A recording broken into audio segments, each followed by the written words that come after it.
قبل أن نبدأ دعونا نصلي على محمد وآل محمد. في عالم بعيد حيث كانت الليالي مضيئة بألوان النجوم، كانت النجوم تزين السماء وتضفي السحر والجمال على الكون. ولكن في هذا العالم الساحر حدثت حادثة غريبة وغامضة. اختفت نجمة كبيرة ومشرقة من السماء، وظلت السماء خالية من بريقها. تعيش الفتاة الصغيرة ليلى في قرية صغيرة تحت السماء المظلمة. كانت ليلى مغرمة بالنجوم وكانت تستمتع بمشاهدتها كل ليلة. لكن بعد اختفاء النجمة الكبيرة، شعرت ليلى بالحزن والاضطراب. لم تتمالك نفسها وقررت أن تبحث عن النجمة المفقودة. بدأت ليلى رحلتها المليئة بالمغامرات لاستعادة النجمة المفقودة. سافرت عبر الغابات الكثيفة وعبر الجبال الشاهقة.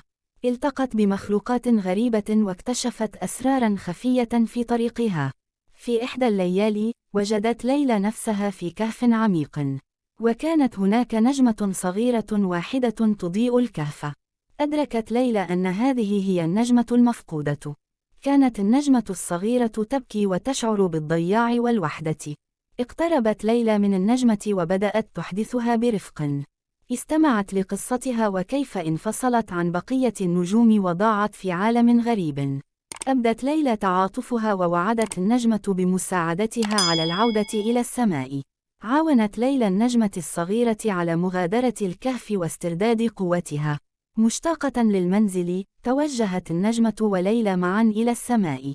عندما وصلوا هناك، تفاجأت ليلى بمشهد ساحر. كانت النجمة المفقودة تعتلي مكانها الطبيعي في السماء، مما أعاد السحر والبريق للكون.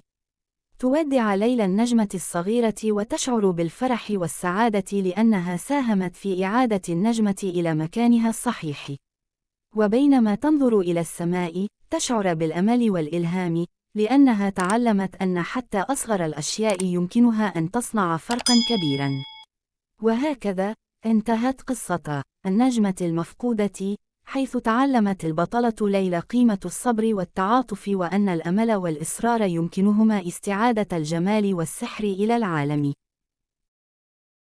أشكركم جميعا على مشاهدتكم الفيديو ومتابعتكم للقناة. نأمل أن تكونوا قد استمتعتم بالمحتوى واستفدتم منه. إذا كنتم تروقكم ما نقدمه على القناة وترغبون في متابعة المزيد من المحتوى المثير والمفيد، فننصحكم بالاشتراك في القناة.